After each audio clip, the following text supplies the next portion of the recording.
Hello दोस्तों, आज की इस कहानी में आप सभी का स्वागत है। इस कहानी में मैं एक लड़के का रोल निभा रही हूँ। मेरा नाम संजय है। मेरी शादी को अभी 4 महीने ही हुए हैं। मेरी पत्नी स्वाति बहुत सुंदर है। रंग गोरा, तीखे नैन नक्श और कद 5 फीट 6 इंच का है। और उसकी मधुर आवाज और उसका नेचर आमतौर पर जैसा लड़कियों का स्वभाव होता है, स्वाति बिल्कुल उसके विपरीत है। मेरी पत्नी बहुत कम बोलती है। उसका स्वभाव ही कुछ ऐसा है, थोड़े अलग स्वभाव की है। अभी शादी को सिर्फ 4 महीने ही हुए हैं, तो मैं कोशिश कर रहा हूं उसे समझने की। मैंने कई बार चाहा कि उससे बहुत बातें करूं, लेकिन फिर मैं उसे देखकर चुप हो जाता हूं। फिर मैंने सोचा कि वो जैसी है उसे वैसी ही रहने देता हूं, बदलने की कोशिश नहीं करता हूं। बस फिर धीरे धीरे उसकी यही बात मुझे अच्छी लगने लगी। कभी कभी जब मैं ऑफिस से समय पर नहीं आ पाता, तब भी बस वो सिर्फ यही पूछती है, आज लेट हो गए। मेरे ऑफिस के काम और बाकी बातों के बारे में वो कभी भी नहीं पूछती थी। पूछने पर वो कहती थी कि मैं ऐसी ही हूं। मुझसे ज्यादा बातें होती नहीं हैं। मेरी पत्नी के साथ मैं बहुत खुश था। हमारी जिंदगी अच्छे से चल रही थी, लेकिन फिर कुछ ऐसा हुआ कि जिसने मेरी जिंदगी में हलचल मचा दी। आज पड़ोस में रहने वाले लोगों को उनके घर से ज्यादा पड़ोसी के घर में क्या हो रहा है, इसकी चिंता रहती है। मेरे पड़ोस में भी मेरा एक दोस्त रहता है, लेकिन वो मेरे साथ काम नहीं करता, क्योंकि मेरी पत्नी इतनी ज्यादा बात नहीं करती थी। इस कारण वो पड़ोस के लोगों से ज्यादा दोस्ती या मेल मिलाप नहीं बना पाती है। मेरे दोस्त की भी शादी हो चुकी है, वो भी वहां अपनी पत्नी के साथ रहता है।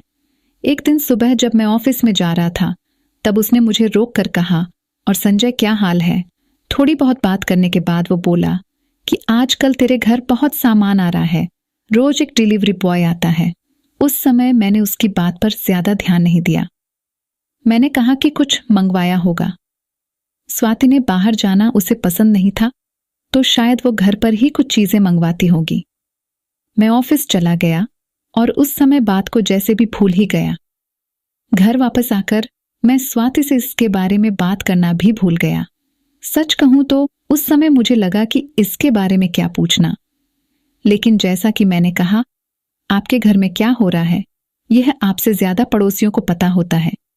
मेरा वो दोस्त मुझे 3 दिन बाद फिर रोककर यही बात करता है। इस बार उसका तरीका पहले से ज्यादा कुछ अलग था।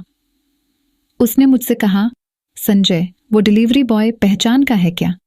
रोज दोपहर आता है। इस बार मुझे थोड़ा सा असहज हुआ कि आखिर वो कहना क्या चाह रहा है। जब मैं ऑफिस में काम कर रहा था, तो भी मैं उसी के बारे में सोच रहा था।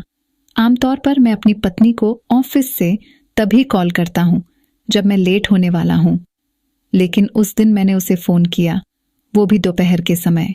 मेरे 2 बार फोन करने के बाद भी मेरी पत्नी ने फोन नहीं उठाया। मैं अपने काम में लग गया, लेकिन मेरे मन में अब कई विचार उठने लगे। मैं अपना काम करने लगा। करीब 2 घंटे बाद मेरी पत्नी का फोन आया। बोली कि फोन कहीं रखा था, पता ही नहीं चला कि आपका फोन आया है। उसने पूछा कि क्यों फोन किया था। मैंने कहा, कुछ नहीं, आकर ही बात करता हूं। शाम को मैं घर गया। मैं चाहता था कि मेरी पत्नी से सीधा सीधा पूछ लूं, लेकिन मैं वो नहीं कर पाया। मैंने उससे पूछा कि कुछ शॉपिंग कर रही हो क्या ऑनलाइन? उसने कहा नहीं। मैं आगे कुछ पूछता, लेकिन वो उठकर वहां से किचन में चली गई। शादी को अभी 4 महीने ही हुए हैं। मैं मेरी पत्नी को समझने की कोशिश कर रहा था कि यह एक अलग ही बात मेरे जहन में अपना घर बनाने लगी। अब मुझे मेरी पत्नी के स्वभाव पर भी शक होने लगा। मुझे लगने लगा कि कहीं उसका कम बोलना इसलिए तो नहीं कि वो मुझे पसंद नहीं करती। शादी अरेंज मैरिज थी। कहीं ऐसा तो नहीं कि वो मुझसे शादी ही नहीं करना चाहती थी। जो बातें उसकी मुझे अच्छी लगती, उन्हीं बातों के लिए अब मेरे मन में सवाल उठने लगे। ये सवाल मेरे ही नहीं, बल्कि आस पड़ोस के लोगों के मन में भी होंगे। मेरा अब ऑफिस के काम में मन नहीं लगता था। मैंने सोचा नहीं था कि मुझे ऐसा कुछ करना पड़ेगा। मैंने फैसला किया कि मैं ऑफिस से जल्दी घर आऊंगा। उस दिन मैं मेरी पत्नी को बिना बताए ऑफिस से दोपहर को निकल गया। मैं सीढ़ियों से अपने फ्लैट की ओर जा रहा था और सोच रहा था कि जो मैं सोच रहा हूं ऐसा कुछ भी ना हो। मैं अपने फ्लैट के दरवाजे पर पहुंचने वाला ही था कि तभी मेरे घर से एक लड़डीच का जो कि डिलीवरी बॉय ही था, वह निकला और सीढ़ियों से नीचे जाने लगा। लड़का करीब 20 साल का होगा। अब मैं वहीं सीढ़ियों पर सोच में पड़ गया। बाकी की सीढ़ियां तो मुझसे चढ़ी नहीं गई। अब मैंने सोचा था कि आज हाँ या ना में नहीं, आज पूरी बात होगी। मैं अपने फ्लैट के दरवाजे पर पहुंचा और बेल बजाई। दरवाजा खुला, लेकिन दरवाजे पर मेरी पत्नी नहीं बल्कि किसी और ने खोला। वह भी करीब एक 43 साल की महिला ने।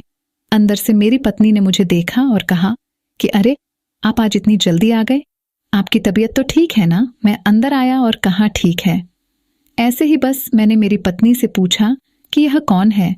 वह बोली कि यह सुधा दीदी है। इतना कहकर वह तो रुक गई, लेकिन फिर सुधा दीदी ने मुझे कुछ बताया। वह बोली कि मैं स्वाति के घर के पास में रहती हूँ। स्वाति मेरी शादी में छोटी सी थी, लेकिन इतने सालों बाद इसने मुझे पहचान लिया और मेरी मदद की। मेरी पत्नी ने उन्हें रोकना चाहा, लेकिन वह नहीं मानी। उन्होंने कहा कि स्वाति मुझे एक दिन अचानक ही मिल गई थी। मेरा हाल उसे मैंने बताया कि मेरे पति के जाने के बाद हमारी आर्थिक हालत ठीक नहीं है। मेरा बेटा पढ़ाई में अच्छा था, लेकिन डिलीवरी बॉय का काम करने पर मजबूर हो गया। स्वाति ने उसकी कॉलेज की फीस भरी है और उसे पढ़ाती भी है। कभी कभी मैं भी आ जाती हूँ। उसके साथ सोचा था कि मैं आपसे मिलूं, लेकिन मेरा एक छोटा सा टिफिन सेंटर भी है, इसलिए घर जाकर खाना बनाना पड़ता है। आपसे मिलना नहीं हो पाया कभी। मैंने उन्हें कहा कि इसने कभी बताया नहीं ऐसा कुछ। वह बोली, यह ऐसी ही है। इसके मुंह से कुछ निकलवाना बहुत बड़ा काम है। ज्यादा बोलती नहीं है, लेकिन इसके दिल में बहुत कुछ रहता है। अपने इस स्वभाव के कारण आपको यह घमंडी लगने लगी होगी, लेकिन इसको अच्छे लोग ही जान सकते हैं। वो ही बता सकते हैं इसका दिल कितना साफ है। उनकी यह बात मुझे सीधे दिल पर लगी। मैंने भी आखिर कुछ और ही सोचा था। उनके जाने के बाद मैंने स्वाति से बात की और कहा कि तुमने कभी बताया नहीं। वो बोली कि क्या बताती जीवन है, ये सब तो होता ही रहता है, हम क्या किसी की मदद करेंगे। मैं समझ गया था, लेकिन अब मैं कोशिश करता हूं उससे से ज्यादा बात करने की। दिन भर क्या किया ये जरूर उसे पूछता हूं। लेकिन दोस्तों, अपने अट्रैक्शन का नाम तो सुना ही होगा। मेरी पत्नी का उस डिलीवरी बॉय से अट्रैक्शन बहुत ज्यादा हो गया था, इसलिए उसने उसका नंबर अपने फोन में ऐड कर लिया और जैसे ही मैं अपने ऑफिस चला जाता, वह डिलीवरी बॉय को घर पर बुला लेती और उसके साथ पति पत्नी वाला सब कुछ करती। यह बात भी मुझे उसे दिन पता चली जब मेरे ऑफिस की छुट्टी बहुत जल्दी हो गई थी। मैं जल्दी घर आ गया और मैंने देखा कि मेरी पत्नी और वह डिलीवरी बॉय एक साथ बेडरूम में थे। मैंने बेडरूम की खिड़की से देखा तो वह सब करने लग रहे थे जो कि पति पत्नी करते हैं। वह बहुत ही मस्त वाला क्रिकेट का खेल एक दूसरे के साथ खेल रहे थे। मेरे पैरों तले जमीन खिसक गई थी। मुझे कुछ समझ नहीं आ रहा था कि मुझे क्या करना चाहिए, लेकिन मुझे अपना घर संभालना था। मुझे अपना परिवार ऐसे बिखेरना नहीं था, इसलिए मैंने उसी रात अपनी पत्नी को समझाया। मेरी पत्नी ने रो रो कर मुझे माफी मांगी। मैंने भी अपने दिल पर पत्थर रख लिया और अपनी पत्नी को माफ कर दिया और हमारी लाइफ अब बहुत ही अच्छे से चल रही है। मेरी पत्नी अब मुझे सब कुछ बताती है और बहुत प्यार भी करती है। तो दोस्तों, ये कहानी कैसी लगी कमेंट करके जरूर बताएं। वीडियो अच्छी लगी तो लाइक करके चैनल को सब्सक्राइब करें।